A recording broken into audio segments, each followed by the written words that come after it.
These woods are lovely, dark and deep, but I have promises to keep, and miles to go before I sleep, and miles to go before I sleep.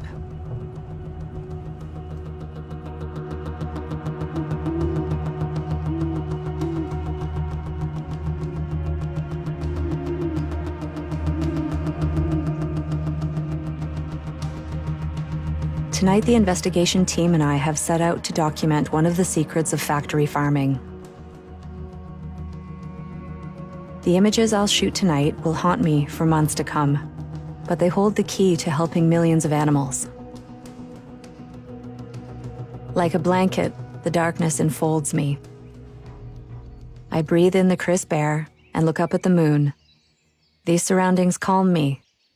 They sharpen my senses, as they've done so many nights before.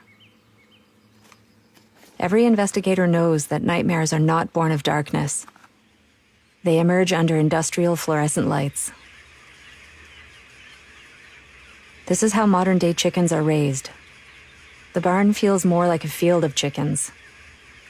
And in here, they're treated much like crops. These animals have been bred to grow so fast that their hearts and legs can hardly keep up with the pressure from their bulking bodies. We haven't spent more than a minute here before we can see the dead scattered amongst the living. To some, death comes quickly. Others wither slowly away.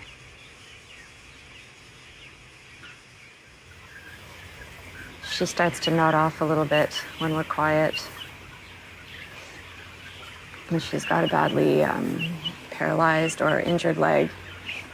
So she pushes herself around, flaps around, but she can't really walk anymore. This is going to be her fate. She'll never receive individual care by a veterinarian. I'm so sorry. Her body isn't even close to being worth the price of a vet bill. I'm so sorry. Like hundreds of others in this barn, she will either die on her own or be killed by the farmer on his daily round to pick up the dead and dying. I wonder how these chickens will react once they realize I mean no harm. I stop shooting, sit down, and put my camera on the ground. At first, they're still cautious, but soon the bolder birds start to get closer.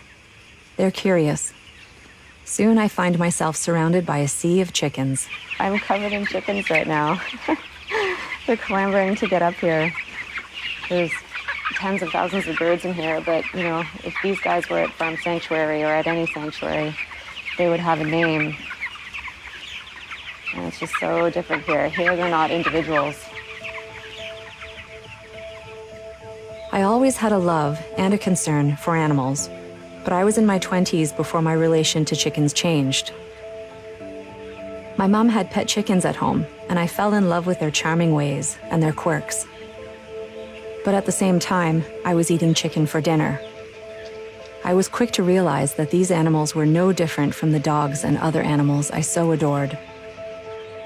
I made a promise to animals then, one that I keep to this day, that I wouldn't harm them, that I'd use my camera to tell their stories, and that I'd never turn away.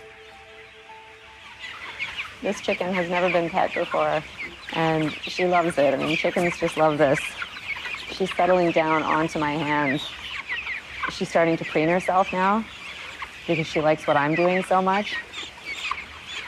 Look at this. She's settling into my hand because it's warm. She's happy. Yes.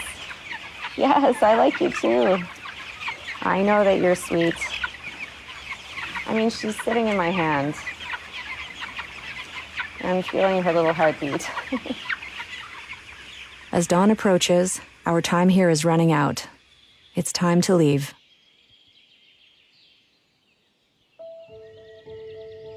The stinging pain in my chest never lets me down. I get to leave. They don't. Keeping people in the dark enables this industry to exist without scrutiny. Photography is my contribution, my way of shining a light in that darkness, my way of creating change. My promise. You too can make a promise to not cause harm. To look, to really see, and to never turn away.